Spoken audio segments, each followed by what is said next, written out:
Un casse-brique en Python, dernier épisode. À ce niveau, notre jeu de casse-brique est déjà fonctionnel. On peut en effet lancer notre balle et casser des briques. Mais il faut être honnête, le graphisme est plutôt basique. On va donc arranger cela. C'est parti. Pour le moment, dans notre jeu, la balle c'est un carré et chaque brique c'est un rectangle. C'est fonctionnel, mais c'est pas très beau. On va donc arranger cela en les remplaçant par des images. On va aussi en profiter pour agrandir un peu notre fenêtre, pour pouvoir ensuite afficher score et nombre de vies restantes. Alors pour commencer, déjà on va créer le 11, et on va agrandir notre fenêtre pour pouvoir y ajouter ensuite les scores et le nombre de vies en dessous. Donc on va rajouter 150, et du coup on va rajouter un altitude bracket qui va valoir 150 aussi. Ce qui fait que, hop, dans le constructeur ici, on va aussi ajouter, ou plutôt retrancher, vu que le 0 est en haut, hein, l'altitude de la raquette. Hop. Et normalement ici, si on teste, on a une fenêtre plus grande, voilà, et la raquette est plus haute. On va maintenant rajouter des images. Donc pour ça, j'ai dans un répertoire res des images, vous voyez, une balle avec un fond blanc, et puis une brique toute simple, hein. Hop, et donc dans la création ici de la surface, eh bien en fait on va modifier ça. Donc on va mettre ça en commentaire. Hop, avec le dièse. Et on va faire un self.surf qui va être égal à pygame.image.load. Et là on donne le nom du fichier, hein, souvenez-vous. Donc c'est dans le répertoire res, et donc elle s'appelle bal.png. OK. Et on va faire un point convert pour qu'il l'ait dans le format qui lui va bien. Et en dessous, on va faire un surf.setColorKey. Le color key, c'est la couleur qui permet de rendre le fond transparent. Donc ici, mes images sont en fond blanc. Donc si on leur met 255, 255 3 fois, et derrière, on va faire un RLE Axel pour avoir l'accélération matérielle. Il faut mettre Pygame, je pense. Voilà.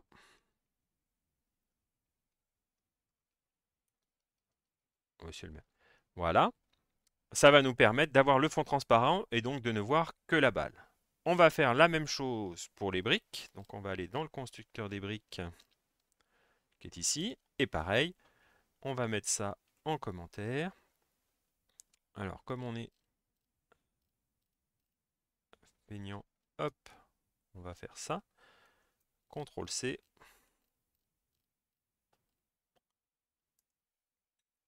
CTRL V. Et ici, bien sûr, on va mettre briques. Voilà. Et donc là, on a chargé des images à la place de nos formes géométriques, hein. Et hop, ici, c'est... Ah, j'ai dû me tromper. J'ai dû le mettre sur la raquette au lieu de le mettre sur la balle. Voilà, tout juste. Donc, bon, bah, c'est bien, mais c'est pas ce qu'on voulait. Hop, c'est pas grave. CTRL X. Et on va sur la balle.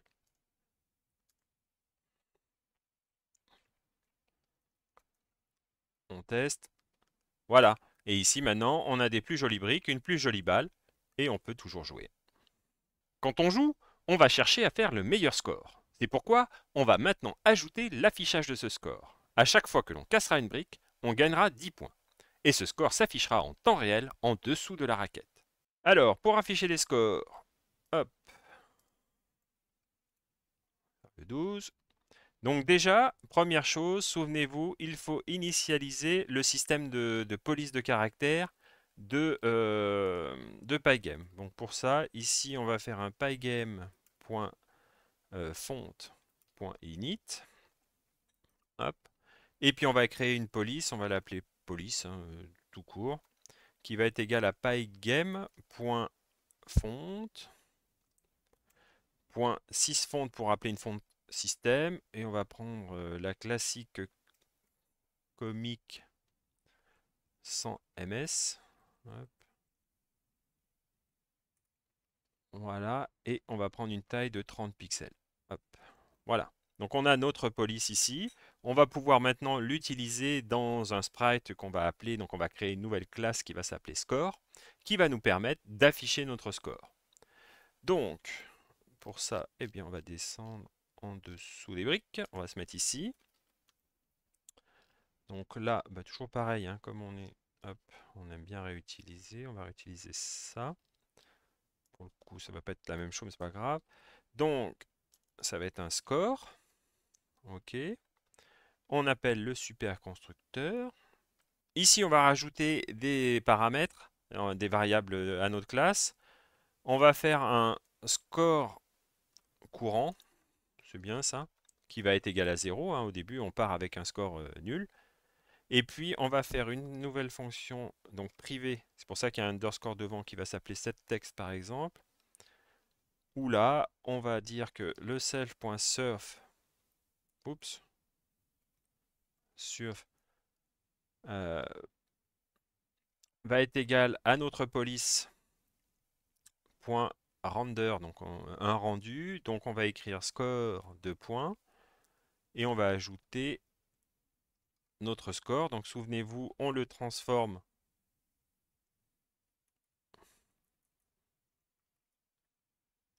Ah bah oui, il veut pas, il a mis 7. Hop. Score courant. Voilà. Et on va l'écrire en blanc. Donc 255, 255, 255. Voilà. Ici, c'est l'anti-alias, on laisse à faux. On peut mettre à trou, ça permet d'éviter un peu du crénelage. Et le rectangle, bien sûr, qu'il faut initialiser pour savoir où on va le mettre. Donc, et la taille. On va faire un get rect.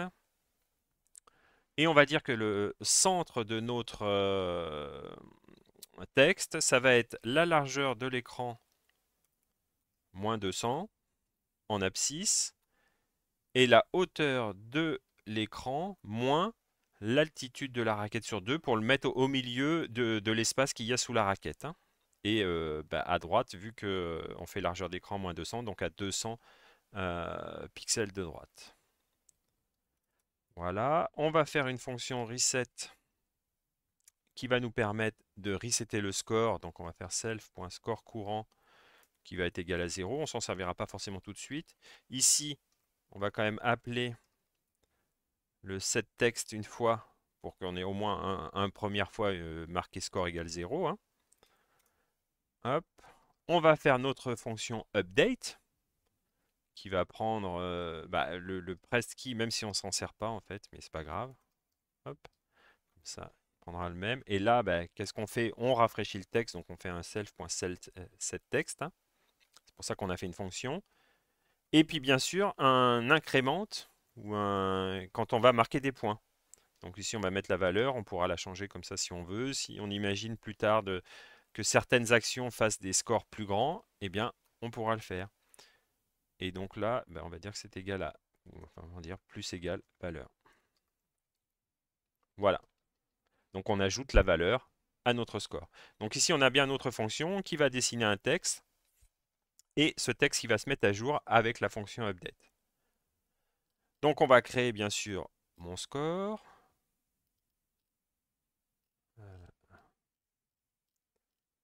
Alors, mon score, on va le mettre sous ma balle. Donc on va faire mon score qui est égal à score. Voilà. On va le rajouter dans toSprite, bien sûr. Voilà. Et il ne va pas falloir oublier qu'à chaque fois qu'on touche une brique, on va gagner, on va dire 10 points. On pourrait gagner 1 point. Donc ici, il va falloir faire mon score.incrémente de 10 pour dire qu'on va gagner 10 points. On va incrémenter notre score. Donc là, à ce niveau-là, on a bien créé notre sprite qui affiche le score. Et à chaque fois qu'on touche une brique, on gagne 10 points. Donc normalement, le score devrait s'incrémenter. Donc on lance. Hop, on a un petit problème. On va regarder où. Alors, il dit que... ah bah oui, et ça c'est de vouloir faire des copier-coller. Et bien ici, j'ai laissé XY et forcément il dit que ça manque. Voilà, donc ici on a bien un autre score qui est affiché. Et quand on va taper des briques, voilà, alors là par exemple, là, hop, eh bien on gagne des points. Après le score, il faut aussi ajouter de la difficulté à notre jeu. On va donc compter les vies restantes. On commencera le jeu avec 3 vies et on perdra une vie à chaque fois que la balle passe sous la raquette. On affichera aussi le nombre de vies restantes sous la raquette. Alors, pour créer les vies, ou plutôt pour compter les vies, on va créer le 13e. On va rajouter une petite variable qui va être, enfin plutôt constante, le nombre de vies au début. Hop, on va dire 3. Hein. Hop, et on va rajouter dans notre classe balle, parce que c'est elle qui va compter les vies, en fait c'est le nombre de balles en gros restantes, hein, et bien on va avoir une variable nombre de vies. Donc ici, je sais pas, on va se mettre là par exemple, peu importe.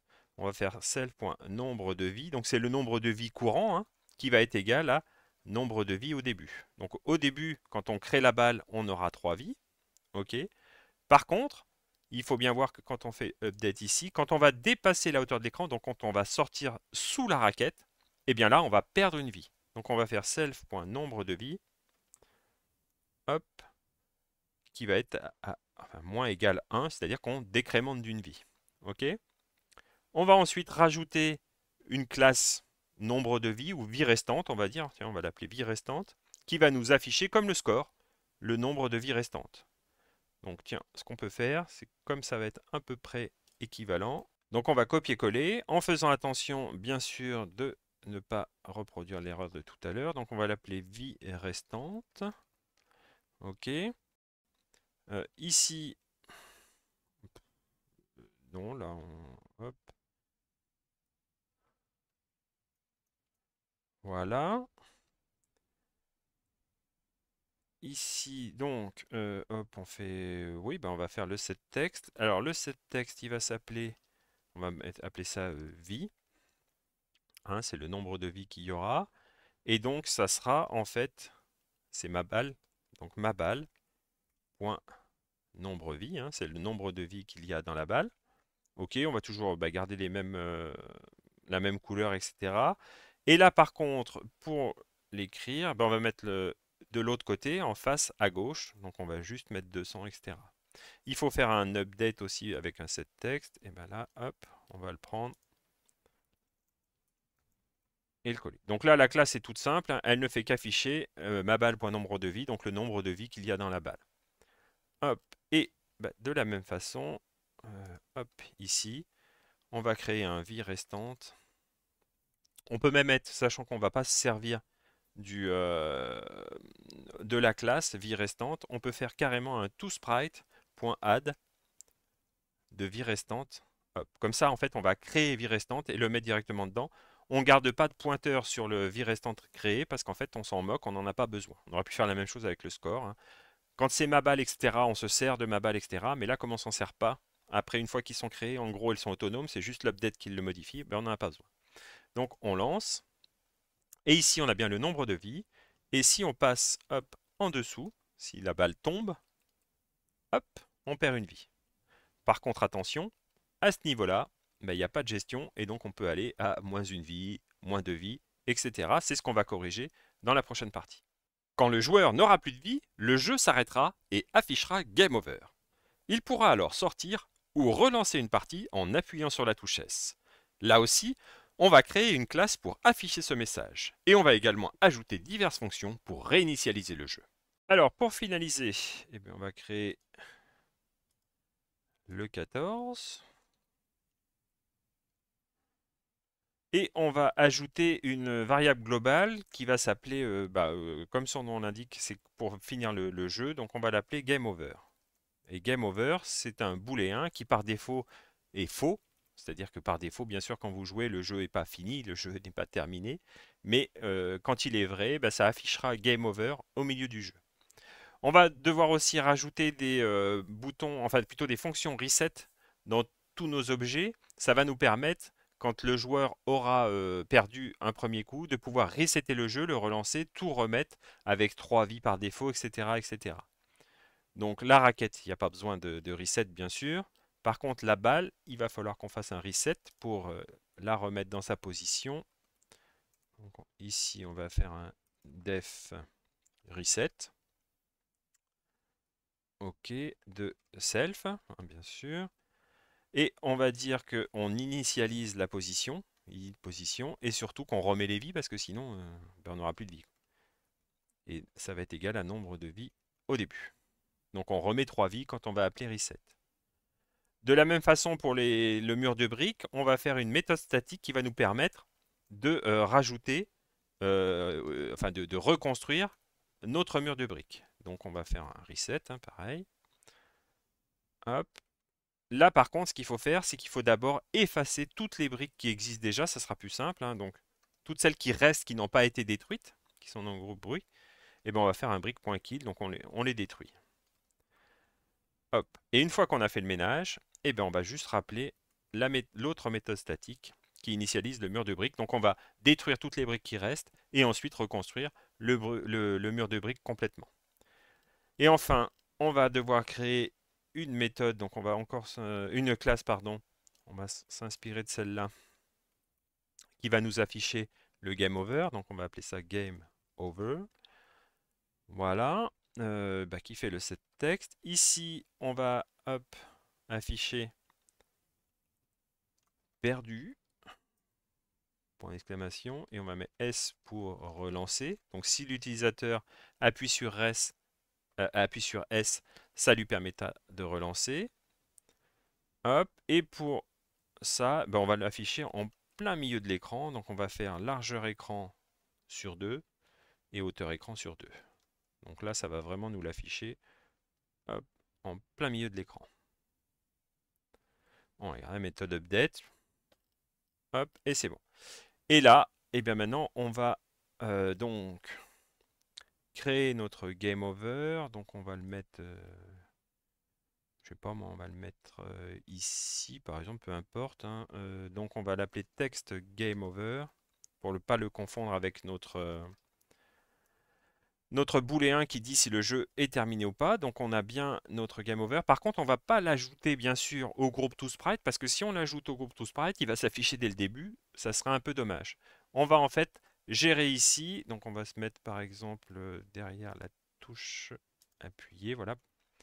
Hop. Ici, on va déjà regarder est-ce qu'il nous reste encore des vies. Donc si le nombre de vies est négatif ou nul, on va dire que game over, il vaudra true. C'est-à-dire que là, hop, on a terminé. Hop. Et puis là, on va modifier l'update des touches là, pour les sprites. Ça, on va le faire que si on n'a pas game over. Parce que si on a game over, bah, on ne va pas s'amuser à mettre à jour tout ça. Et sinon, eh bien, on va ajouter notre sprite text game over au groupe toSprite qui va nous permettre de l'afficher. En dessous, si on a game over, donc si le jeu est terminé, et que la touche appuyée, et que plutôt dans les touches appuyées, on a pygame.key, K, on a dit S, donc la touche S, KS, voilà.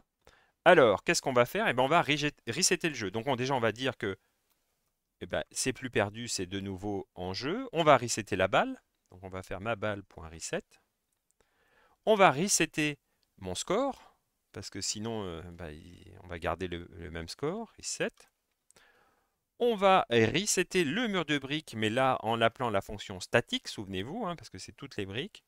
On va tuer le texte game over. Ça va nous permettre, en fait, de bah, supprimer le message game over, mais on va tout de suite le recréer pour en avoir un qui est prêt, en fait, derrière. Mais comme il n'est plus dans le groupe toSprite, parce qu'on a fait d'abord un kill, c'est pas grave, il ne va pas s'afficher. On a juste notre sprite qui est prêt pour pouvoir l'utiliser. Donc on va tester. Donc là, hop, on va faire exprès de perdre.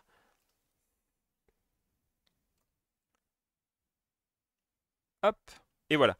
Donc là, même si on appuie sur les flèches, en fait, elles ne sont plus prises en compte parce qu'on est en mode game over vaut true. On appuie sur S, le message disparaît, le score redevient à 0 et les vies à 3, et on peut rejouer.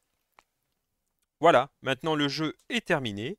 À vous maintenant de le modifier, de rajouter des fonctionnalités, pourquoi pas des missiles, de tout ce que vous voulez. Vous pouvez mettre tout ce que vous voulez dans ce jeu. Amusez-vous bien. Voilà, notre casse-brique est maintenant terminée. À toi maintenant d'ajouter de nouvelles fonctionnalités. N'oublie pas de partager et de poser tes questions dans les commentaires. À très vite pour une nouvelle vidéo sur une question informatique en moins de 3 minutes.